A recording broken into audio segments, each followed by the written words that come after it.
இந்த நல்ல வாய்ப்பினை வழங்கிய மரியாதைக்குரிய சட்டக்கல்லூரியினுடைய முதல்வர் அவர்களே, ஒரு நிறுவனமும் சரி, ஒரு அமைப்பும் சரி, எப்பொழுது நல்ல தலைமையின் கீழ் இயங்குகிறதோ அப்பொழுதுதான் அந்த அமைப்பு மிக சிறப்பாக செயல்பட முடியும்.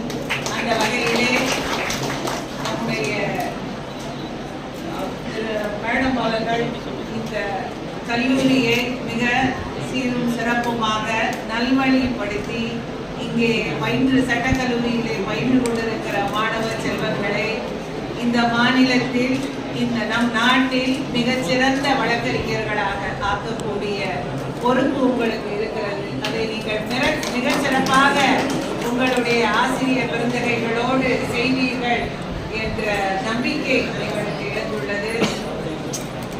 அதே போல இந்த புதிய குற்றவியல் சட்டங்கள் குறித்த ஒரு நாள் கருத்தரங்கிற்கு வருகை தந்திருக்கிற, சென்னையிலிருந்து வருகை தந்திருக்கிற டாக்டர் விஜயலட்சுமி அம்மா அவர்களே, இங்கே வருகை தந்திருக்கிற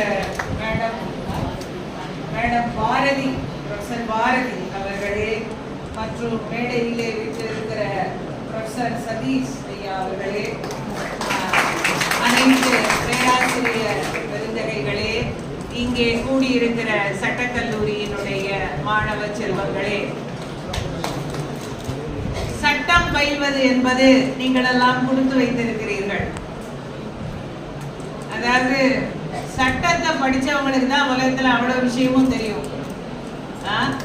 உண்மையிலே சட்டம்ங்கிறது அவ்வளவு சாதாரண விஷயம் கிடையாது. மருத்துவராக இருந்தால் அவர்கள் உடல் சார்ந்த விஷயங்களை மட்டும்தான் இருப்பாங்க. ஆசிரியர்னா பள்ளிக்கூடத்துல மாணவர்களுக்கு பள்ளி படிப்பை மட்டும் சொல்லிக் கொடுப்பவர்களாக இருப்பார்கள். ஆனால் சட்டம் என்பது இந்த சமுதாயம் ஒரு சமுதாயம், ஒரு ஆரோக்கியமான சமுதாயமாக, நல்ல சமுதாயமாக, சட்டத்திற்கு உட்பட்டு செயல்படக்கூடிய சமுதாயமாக இருக்க வேண்டும் என்றால் நல்ல வழக்கறிஞர்களும் நல்ல நீதிபதிகளும் இருந்தால் மட்டுமே முடியும்.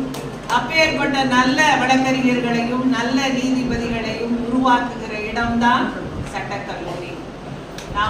நமக்கெல்லாம் தெரியும் நம்முடைய சென்னை சட்டக்கல்லூரியின் பெருமைகள். நம்முடைய சென்னை ஹைகோர்ட்டுடைய ஹைகோர்ட் ஆஃப் மெட்ராஸ் என்றால் சுப்ரீம் கோர்ட்டுக்கு அப்புறம் மிகச்சிறந்த ஹைகோர்ட்டுகளில் ஒன்றாக கருதப்படுகிற மெட்ராஸ் ஹைகோர்ட். ஆக நீங்களெல்லாம் இன்னைக்கு இருக்கிற ப்ரொஃபஷனல் கோர்ஸ்ல அதிகமான ஸ்கோப் உள்ள